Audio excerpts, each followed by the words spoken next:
Good day, and welcome to the National Bone Marrow Transplant LINK Ocular GVHD conference call.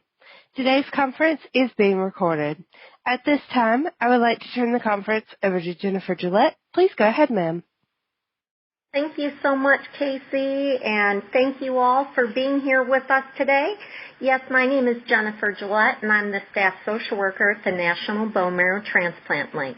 I'd like to welcome you all to the Lunch and Learn with the LINK. This month's program, as Casey said, will focus on Ocular GVHD. A special thank you to the Leukemia and Lymphoma Society, Insight Corporation, Pharmacyclics and Janssen, Omeros Corporation, and our esteemed LINK partners for making this program possible today. Just so everyone knows the outline of our program, I'm going to start with just a few minutes about the LINK, and then I'm going to introduce you to our speaker, Dr. Sandeep Jain, and then I will introduce you to a survivor that has been treated by Dr. Jain. And then we'll open up about half the call for questions, and then at the end we'll close with a couple resources and thank yous, and that will be our call today. For those who may not be familiar with the LINK, our mission is dedicated to helping individuals and their families from diagnosis through survivorship. We provide resources, support, and education. Some of the resources we provide to help families navigate their transplant journey are our webinars and podcasts, blogs, lunch and learn calls for a variety of topics such as chronic graft versus host disease, our disease-specific information, caregiving, coping, treatment options, and for survivorship after transplant. We have an active Facebook page with daily inspiration and relevant tips for survivors, as well as our peer support mentor program for patients, caregivers, and donors. We have second birthdays recognition program, our books, referrals, and emotional support from licensed social worker. So please feel free to reach out if there is any way we can be supportive of you. Before we begin today's program, I'd like to review a few housekeeping items to maximize the experience of all on the call today. Please be mindful in being concise with questions so that we may answer as many as possible. Also, please know that the information provided in this program is meant to stimulate conversation with your own healthcare provider and is not meant to replace your individualized medical plan. So now on to the educational part of our program. We are so thankful to have our first speaker with us here today, Dr. Jain. He is so passionate about helping people with ocular GVHD, and we just feel really blessed to have him here. Dr. Jain is a clinician scientist and a professor of ophthalmology at the Department of Ophthalmology in the University of Illinois at Chicago. He serves as the director of the UIC Dry Eye and Ocular GVHD Clinic. This is the largest ocular GVHD clinic in the Midwest, and it receives referrals from the Chicagoland area and adjoining states. Dr. Jain has established a unique translational research program that makes feasible the discovery and the development of novel treatments for ocular GVHD. The translational research program is funded by the National Eye Institute, NIH, grants, and has led to numerous publications in professional journals as well as the development of drugs that are in Phase 1, Phase 2 clinical trials. Dr. Jain has received numerous awards and recognition, including Departmental Faculty of the Year from UIC, Inventor of the Year from UIC, and Clinician Scientist Award from Research to Prevent Blindness.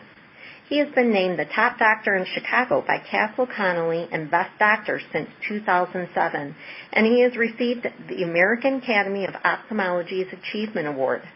After receiving his medical degree, Dr. Jain joined the Wilmer Ophthalmological Institute at the Johns Hopkins University as a pre-residency fellow and completed his residency training in ophthalmology at the Harkness Eye Institute at Columbia University, New York, followed by a subspecialty fellowship in corneal diseases at the Massachusetts Eye and Ear Infirmary, Harvard Medical School. So he is more than qualified to talk to us about this today. Thank you so much for being here, Dr. Jain.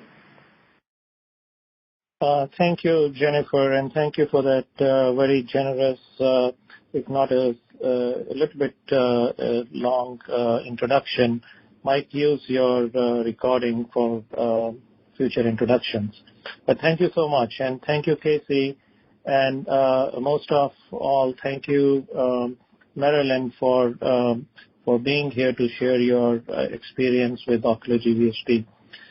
I'm going to take the next 20 minutes talking about the GVHD process as it affects the eye in a non-structured way. I purposely decided not to make any notes and not to collect my thoughts so that I can speak with all of you in a very conversational way and convey to you my thoughts that come to me as we speak. I started this morning in my clinic, and already before this call, I have cared for about 5 or 6 patients with eye GVHD with varying degree of severity of disease. And it always strikes me at how these patients, how all of you who are listening on this call, and how patients who suffer from eye GVHD,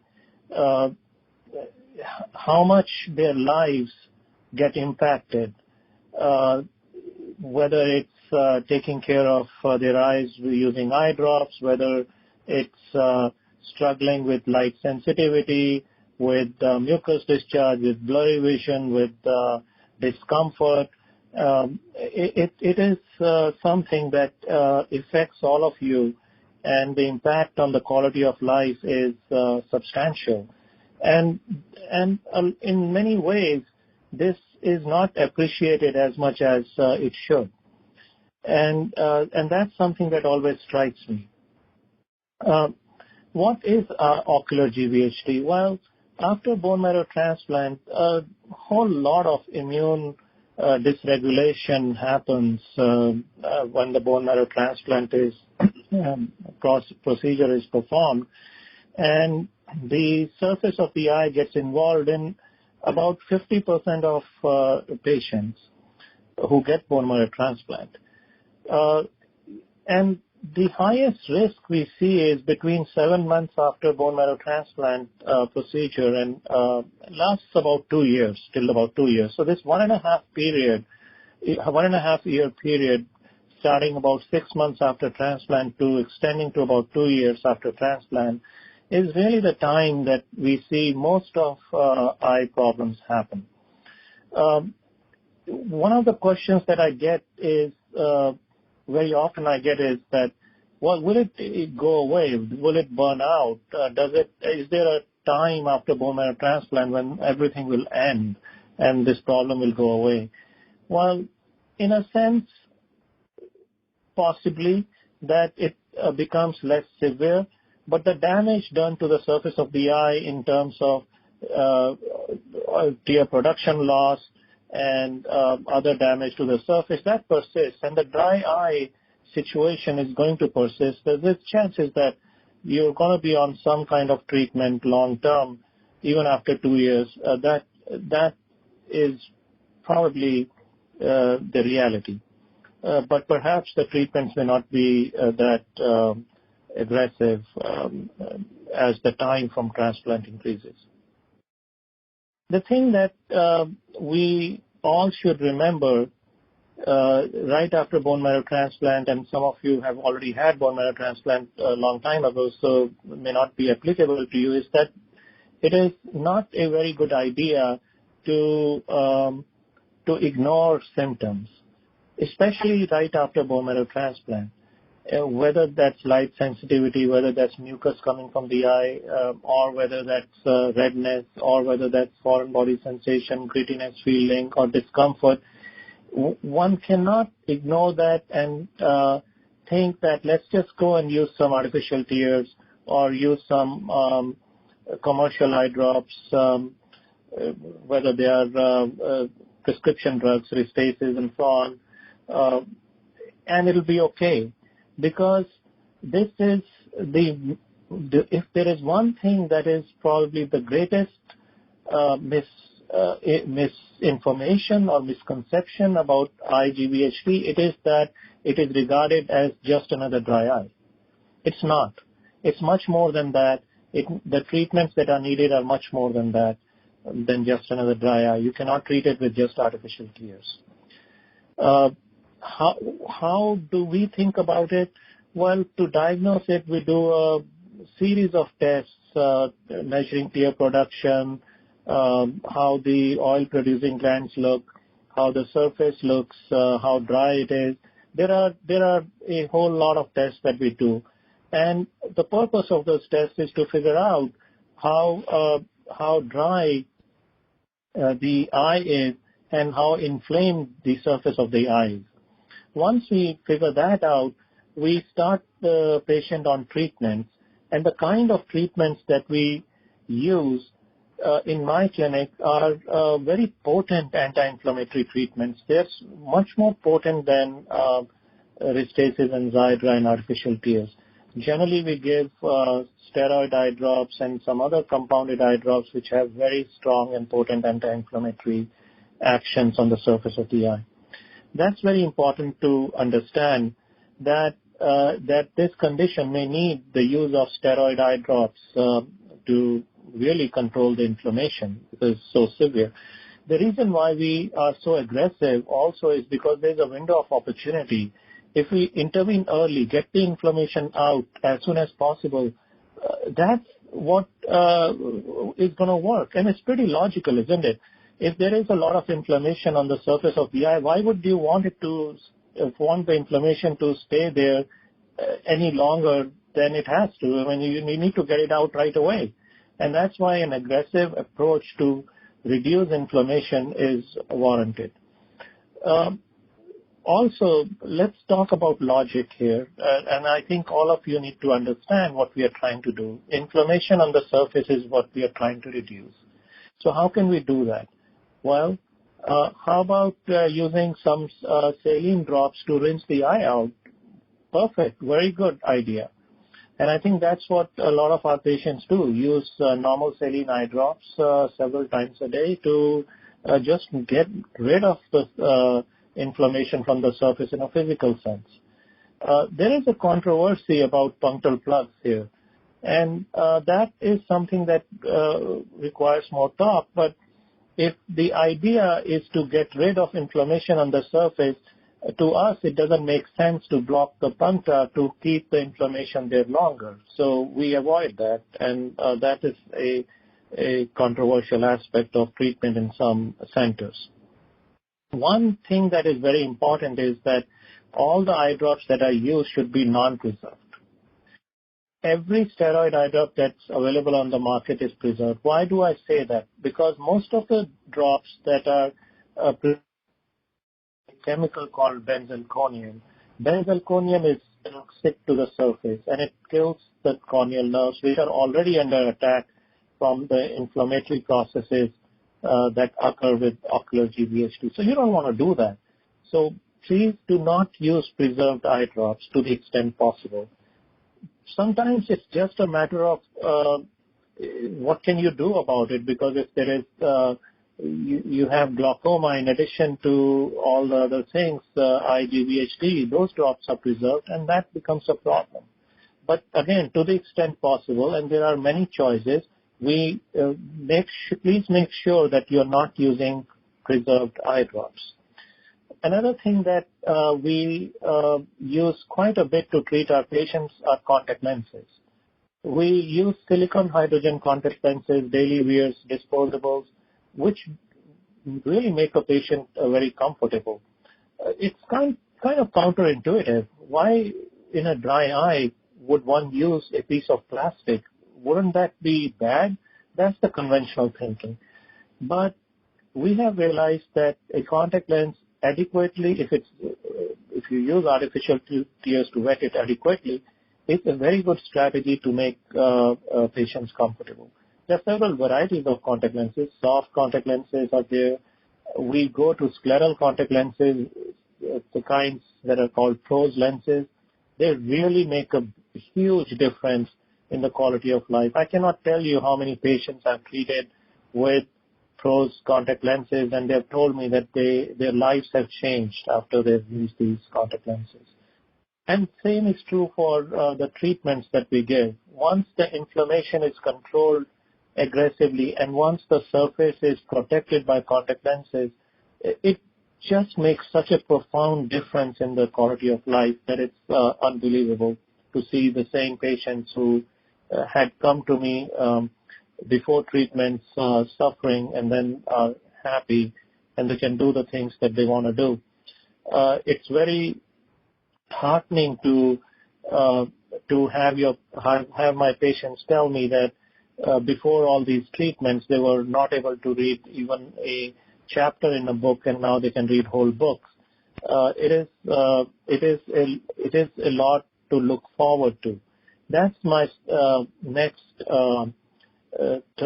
thing that I want to touch on.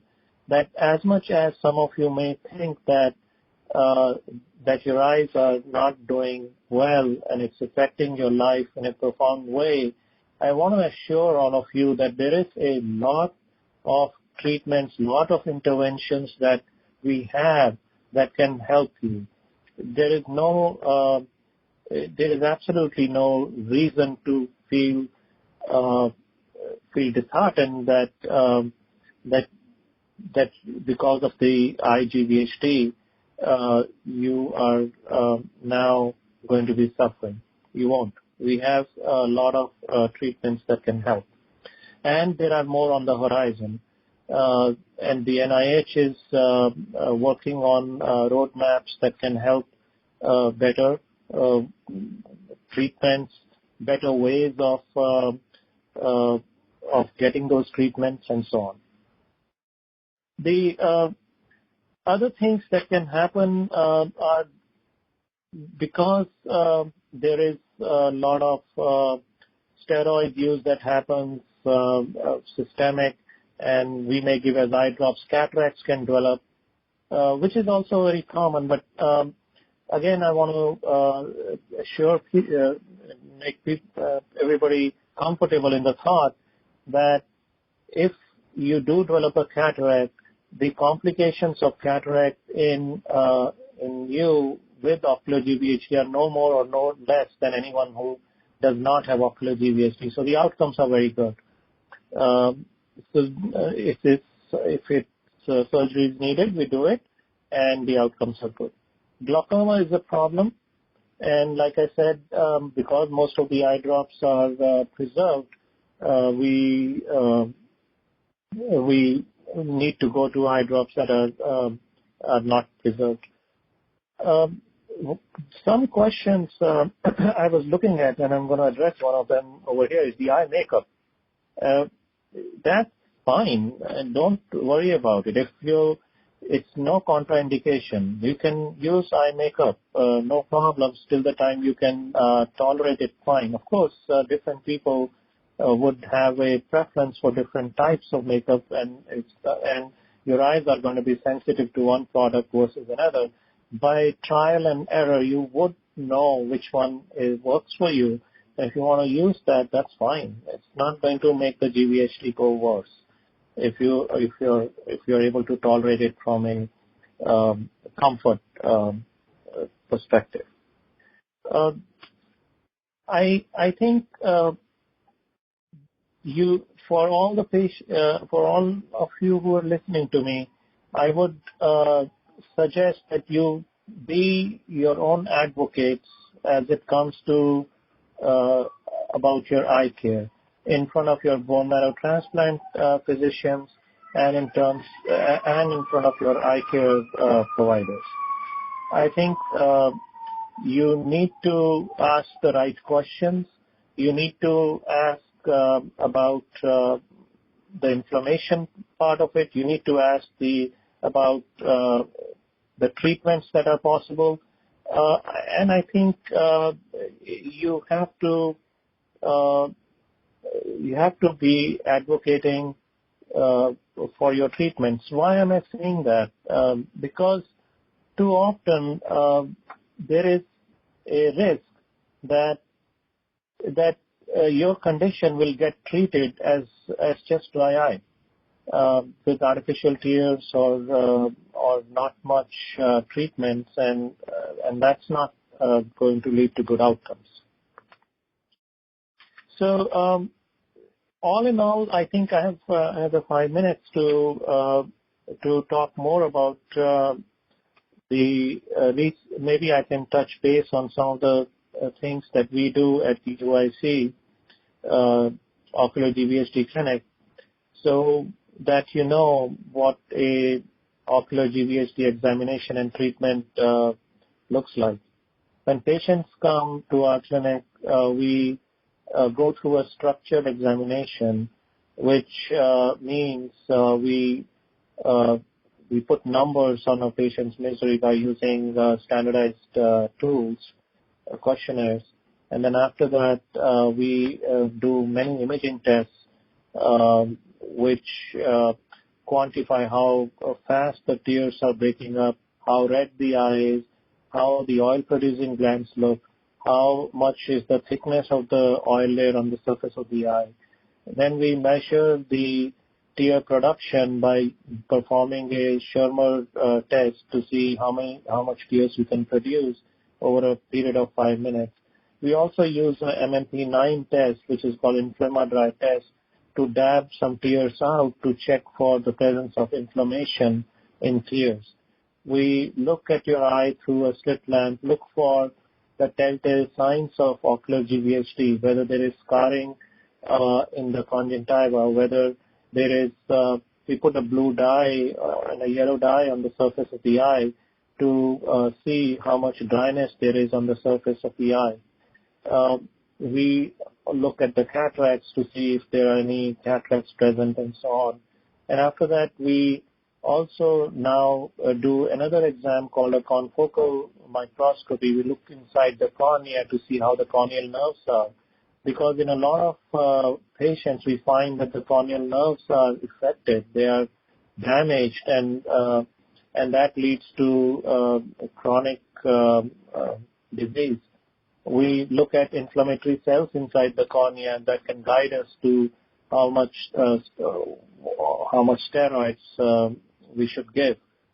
And all of this is done in every single patient on the initial visit and on follow-ups.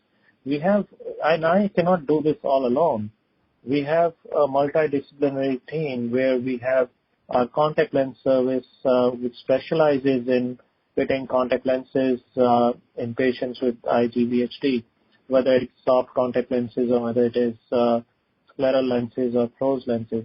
We have cataract surgeons who are specialized in performing cataract surgery in patients with IGVHD. And we have glaucoma surgeons who now can put in implants inside the eye so that they don't have to, IGVHD patients do not have to use preserved eye drops. This is teamwork. We have clinical coordinators who've been in the clinic for the last 5 years, developing expertise to take care of IGVHD patients. To adequately and effectively care for all of you, this requires teamwork, including your participation in your own care with us. After all, it's so easy for me to prescribe you 5 different drops, but you have to take them. You have to use them. Your life, I see when I talk to my patients, I feel it's as if I've asked them to use drops all throughout the day, and that's all they do. It's bothersome, but currently that's all we can do. So it's a teamwork from every one of you taking the treatments as we tell. It takes a lot of your time, but the more involved you are, the more you comply with that. I think that's what improves the outcomes. So in a very non-structured way, I was in these 20 minutes that were allotted to me, I went through my thoughts in an attempt to really talk to you in a conversational way and not give you a lecture. So I hope it worked. Thank you. I think it was a win. Thank you, Dr. Jain. I really appreciate your approach as well as the many things you shared with us. We also are just very blessed to have with us today Marilyn Wroblewski, who, again, she was treated by Dr. Jain. Marilyn was a housewife and a secretary when her entire world was changed back in 1996 with a myelofibrosis diagnosis. She was told she had 2 to 3 years to live. Here she is 22 years later with a story of hope and tips to share. Although she has had to cope with long-term effects with ocular GVHD and other long-term effects, she continues to beat the odds and will inspire you with her strength, her overcoming spirit, and her wisdom. Thank you so much for being here today, Marilyn. Oh, I'm happy to be here, and I hope it helps any of the listeners you have today. I also want to thank Dr. Jain that, as anybody who heard him today can tell, he's very thorough, very passionate, and I consider myself extremely fortunate that I found his clinic. I know not everyone has the opportunity, perhaps based on where they live, to find somebody so experienced in this. But I would say it's really important to find the best help you can for this specifically, because as he said, this is much more than just dry eyes.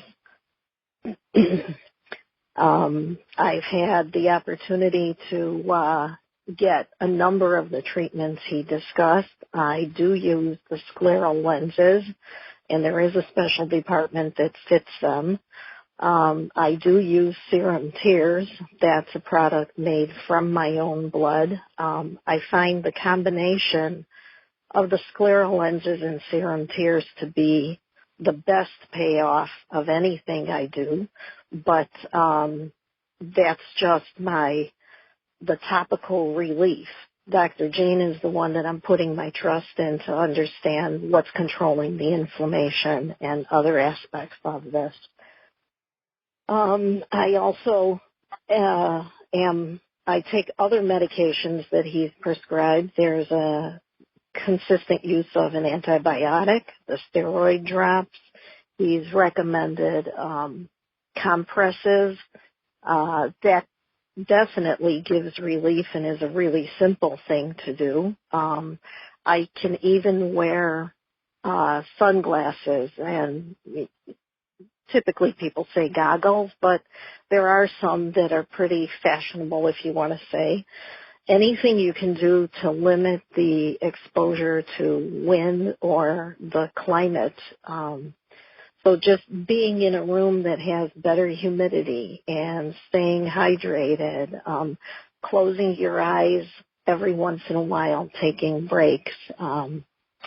If you have the opportunity, alternate your tasks. And then obviously the artificial tears. I still use the preservative-free vials, even though I have the Scleral lenses and Serum tears.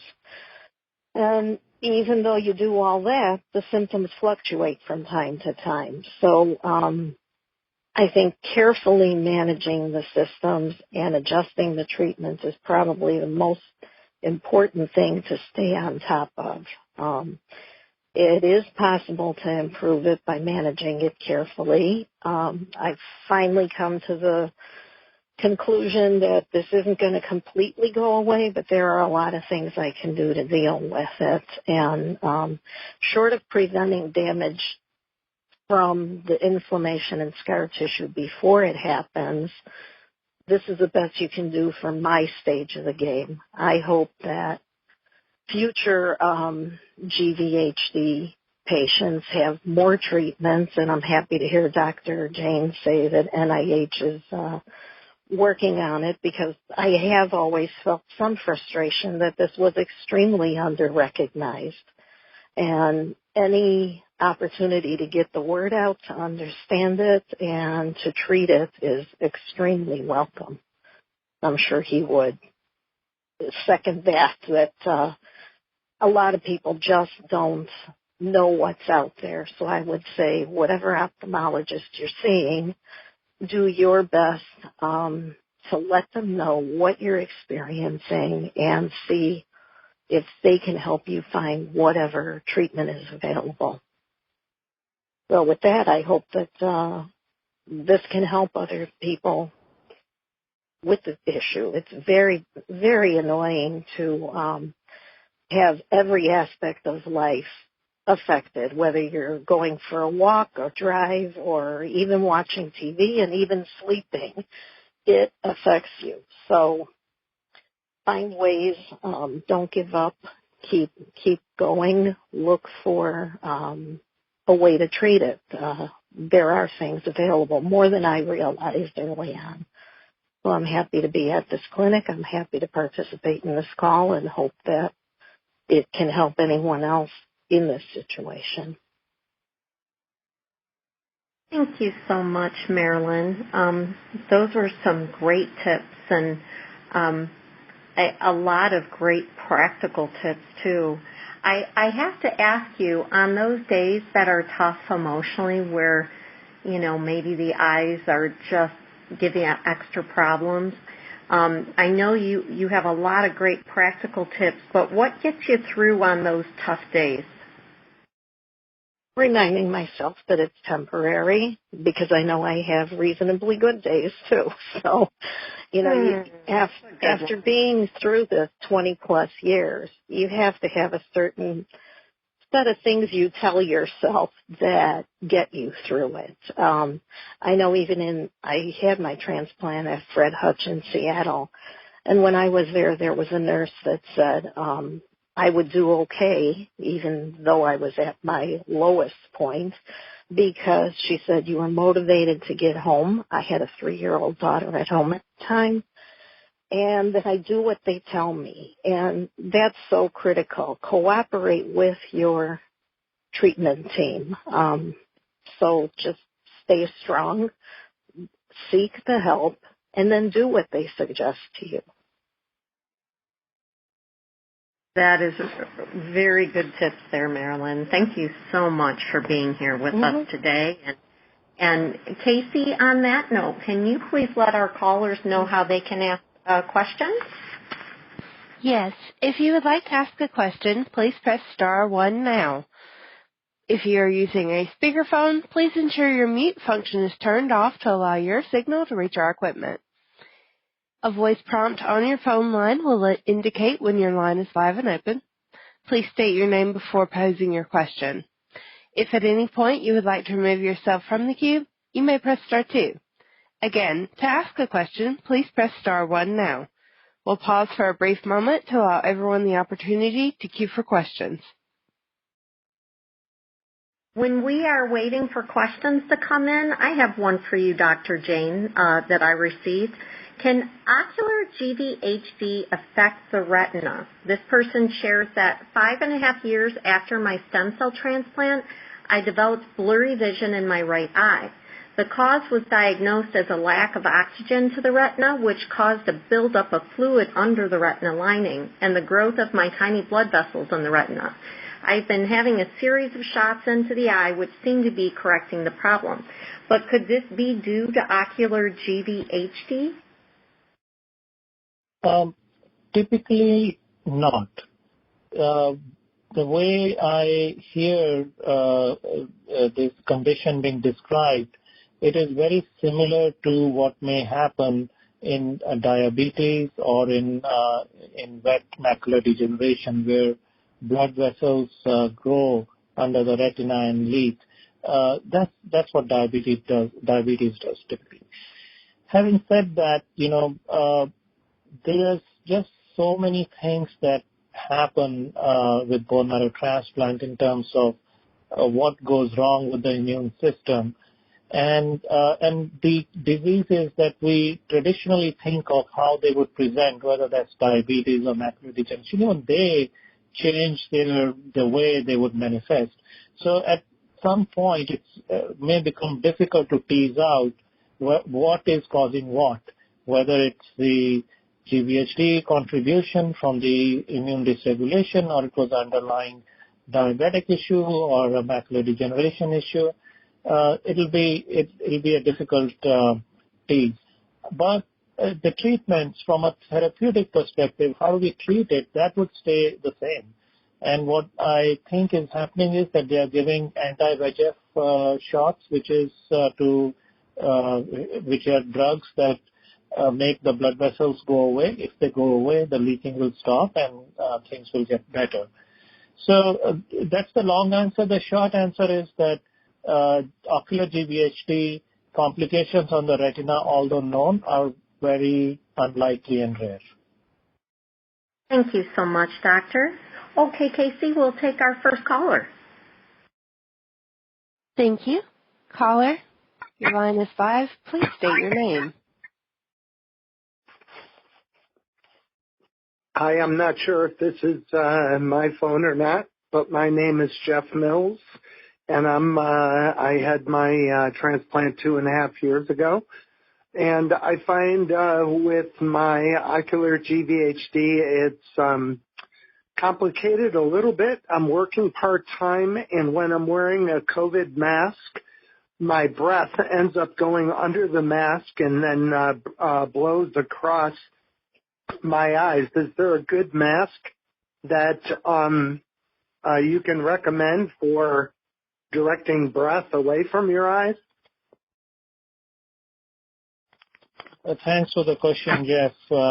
And sorry that you're suffering with ocular GVHD and having these complications. You know, when COVID-19 started and patients and everybody started wearing masks, I thought, wow, that would be a good thing because now you have moisture being directed towards the eyes. I was wrong.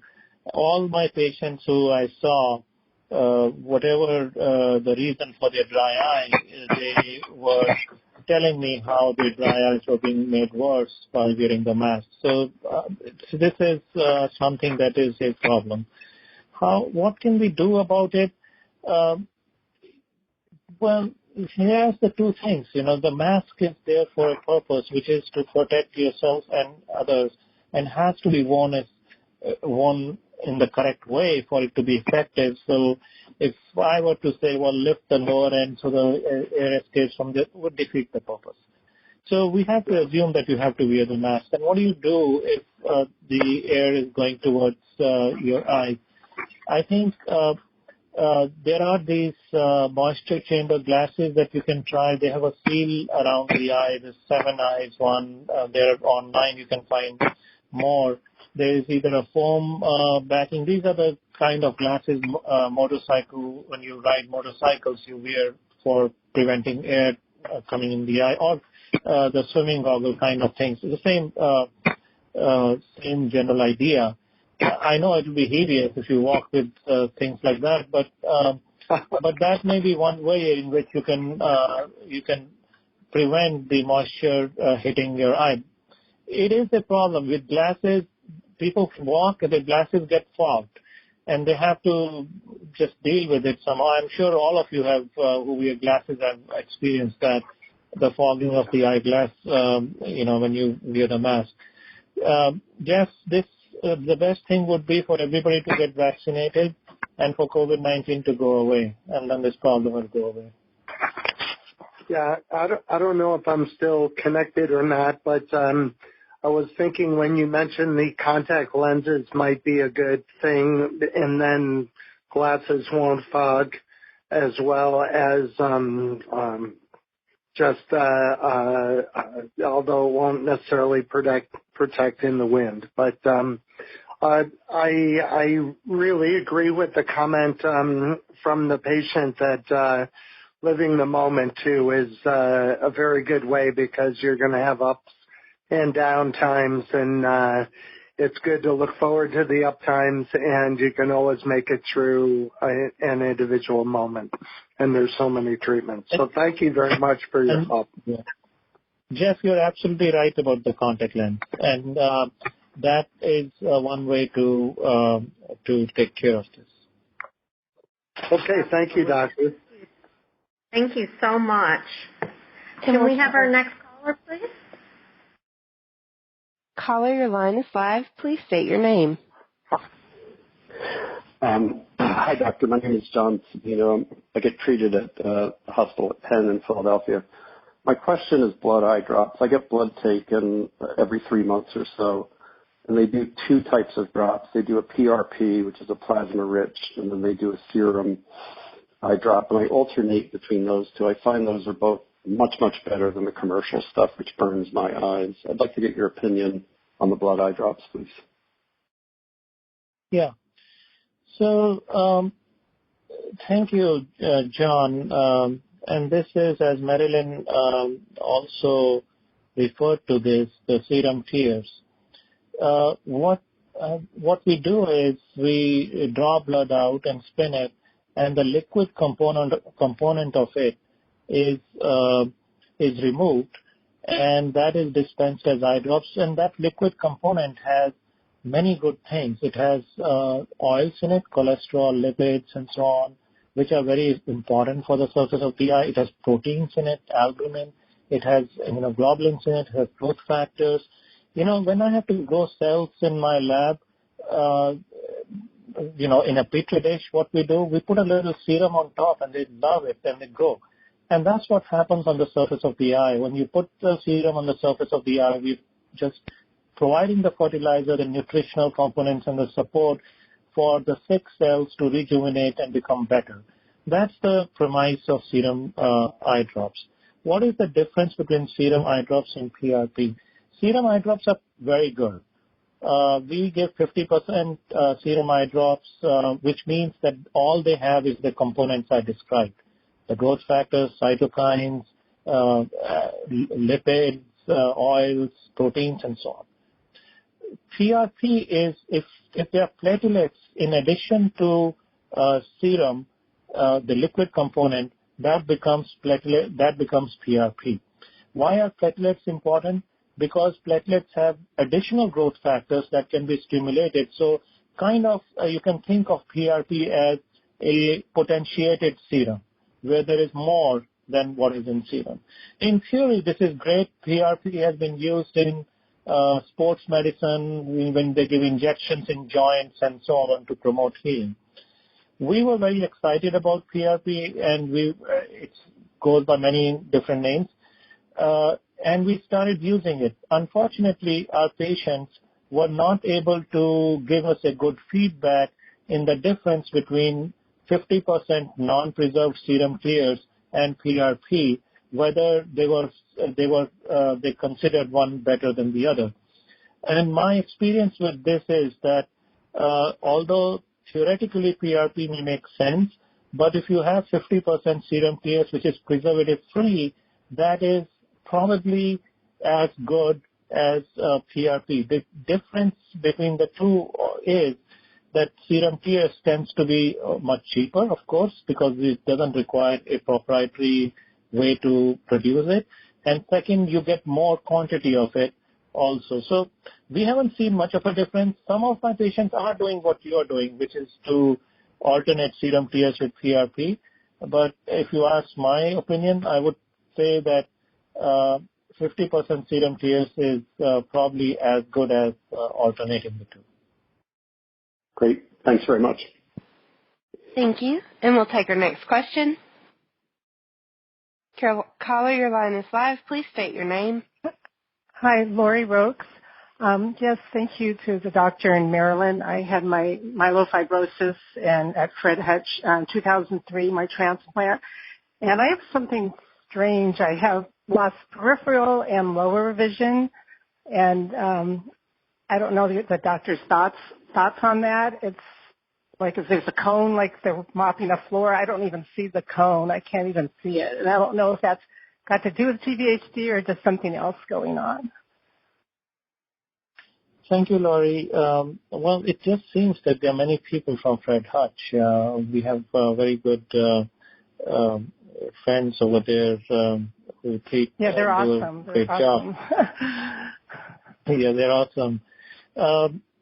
So, Laurie, peripheral and lower vision loss, whenever we think about peripheral vision loss, the first thought that comes to mind is glaucoma.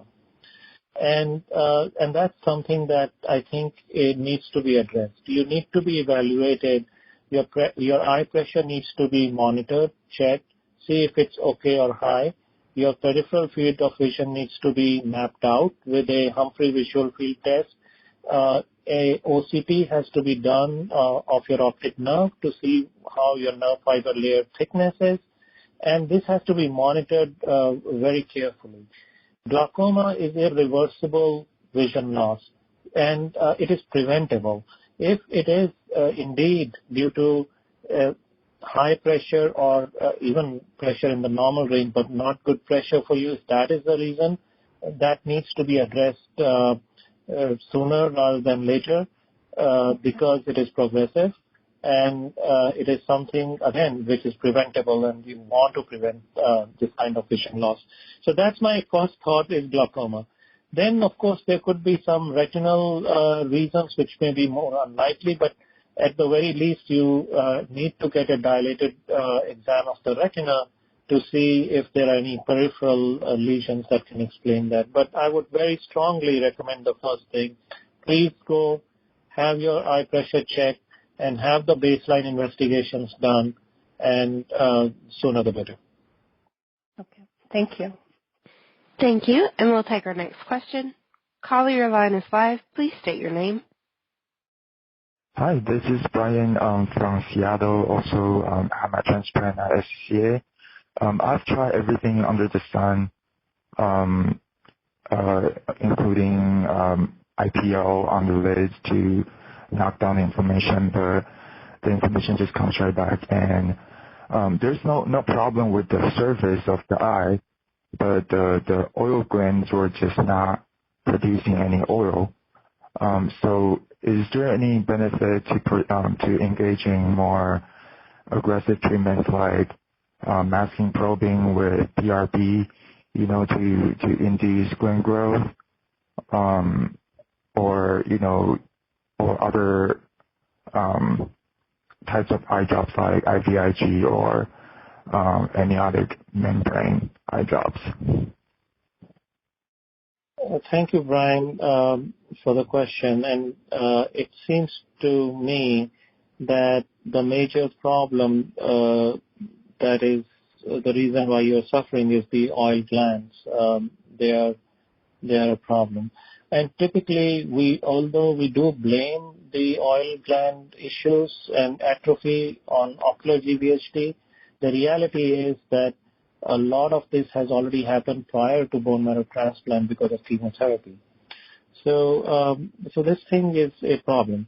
Now, if the oil glands are not producing oil, then the simplest way to think about it is that what they are not doing, you add on from the outside. And the best way to add them from the outside is to use serum tears. Like I just said, they are filled with oils. You have the same natural oils that those glands would have produced, lipids and cholesterol and everything, that you replace them right back with serum tears and you'll be much better.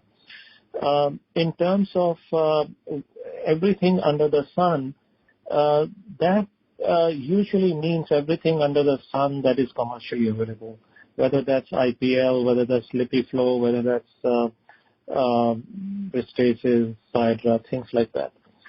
And I think without the benefit of a comprehensive evaluation, I think that there are other that we need to target the treatments to what we find other than the oil-producing gland issues also. You said, well, the surface is okay.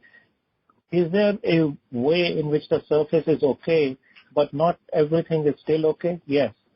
We have a way of looking inside the cornea, and in many of my patients, the surface is fine, there is no staining, but inside the cornea, we see a lot of inflammatory cells, and we see nerves that are damaged. Either they are damaged or they are absent, and it's a neurotrophic situation. So it's just how much you dig to figure out what's going on. But the simple answer to your problems, I would say, please make sure that that all the ocular inflammation issues are taken care of.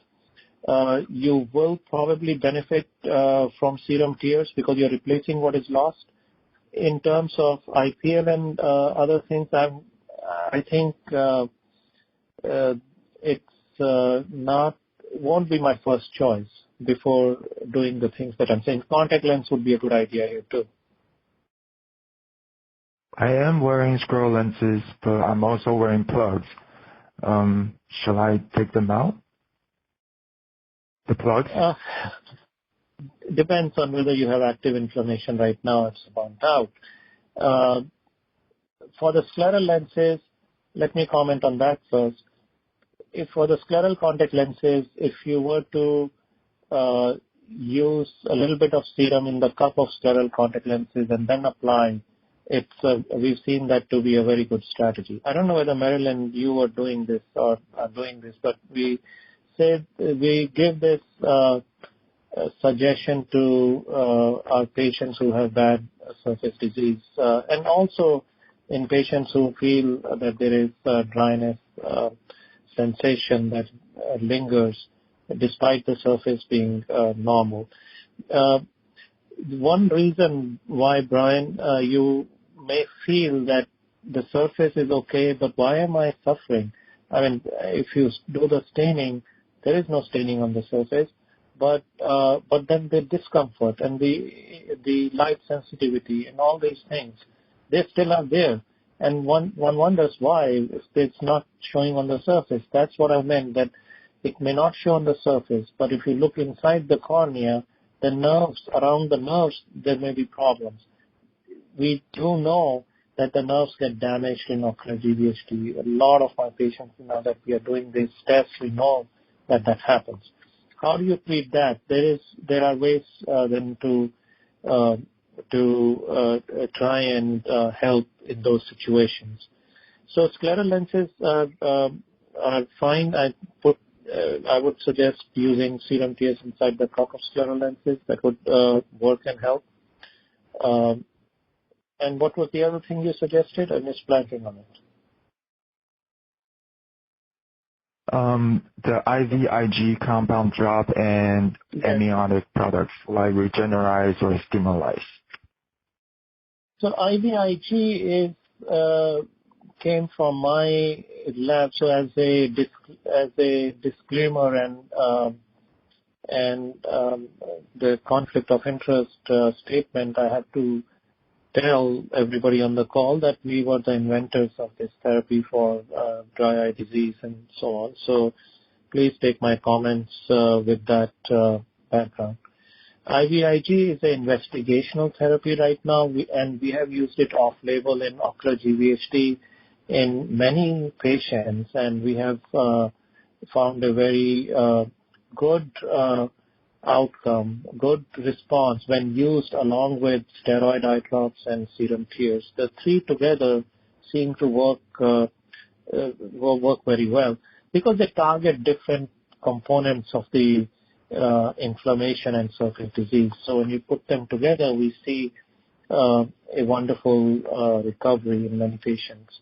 The problem with IVIG is that you won't get it anywhere except from UIC right now because our compounding pharmacy makes it. And the rest of the things are investigational, and clinical trials open.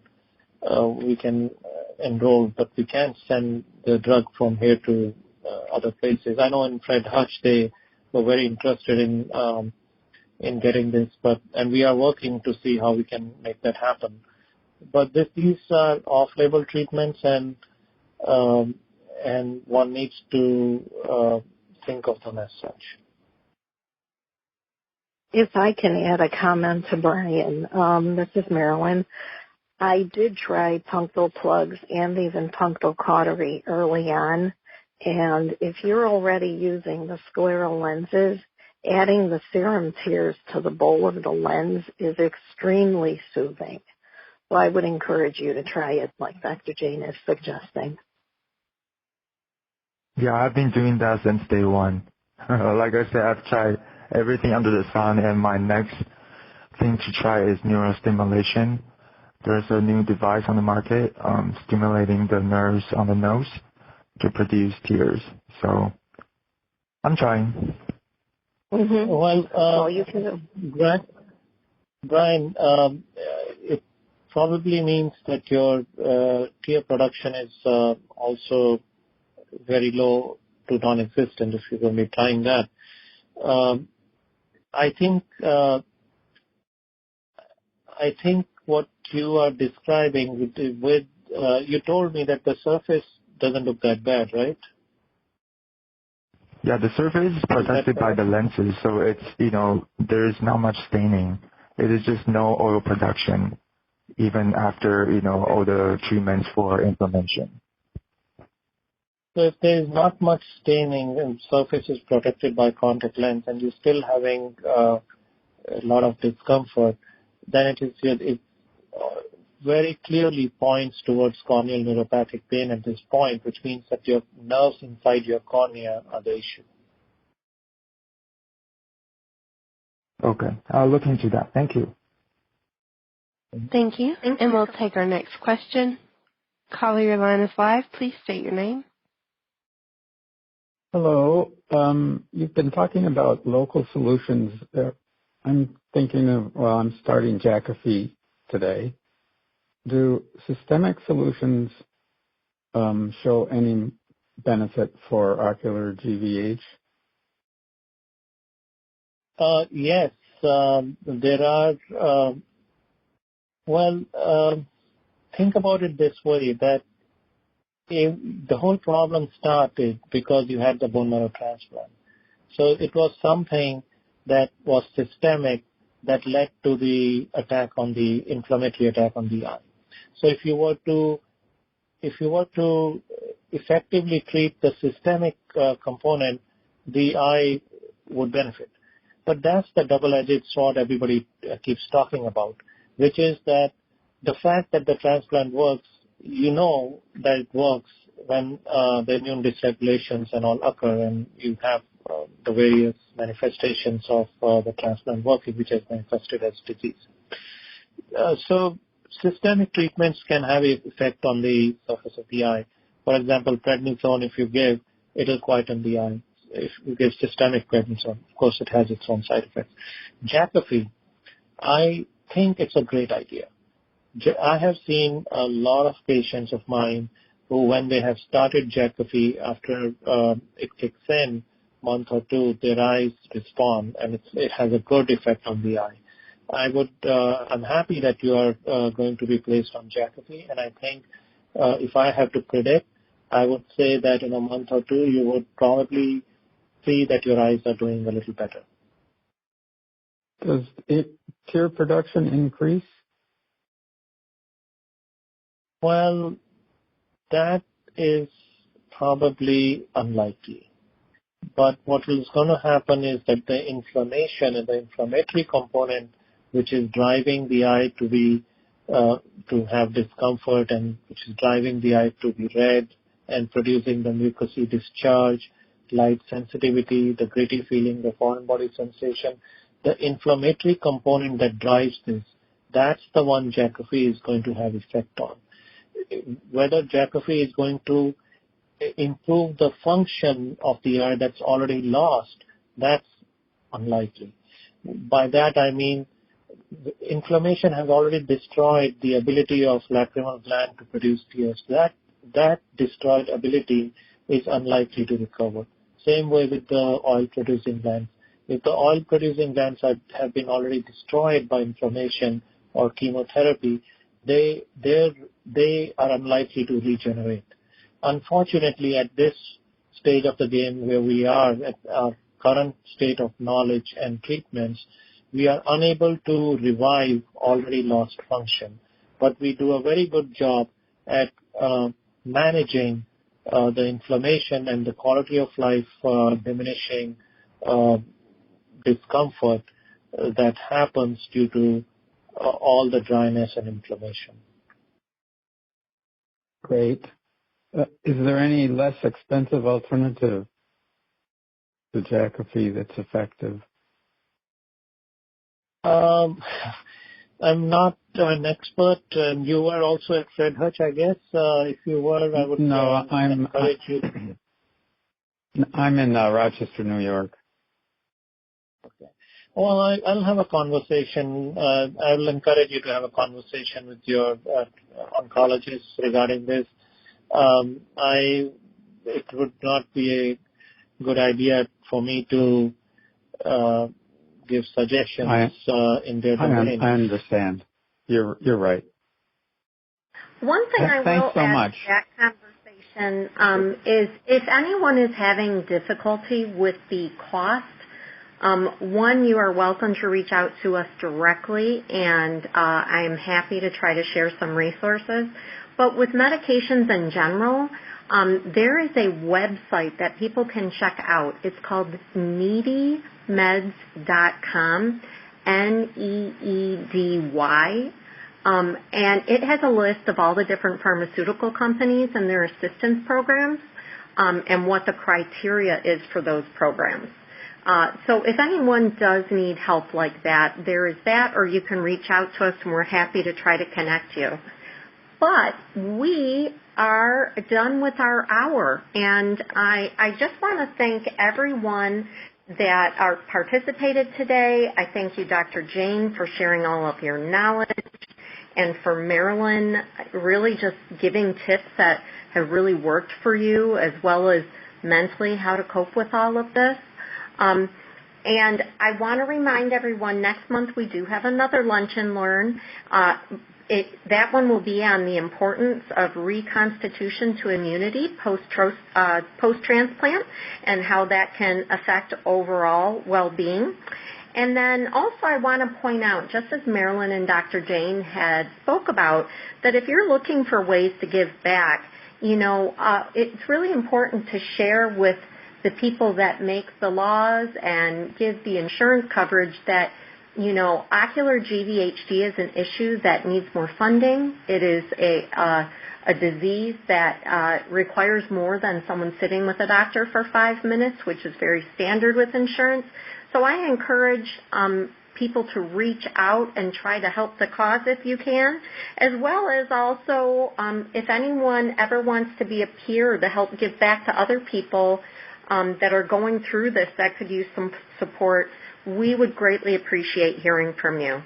But if you need more support, just so you know, our number is 1-800-LINK, LINK-BMT.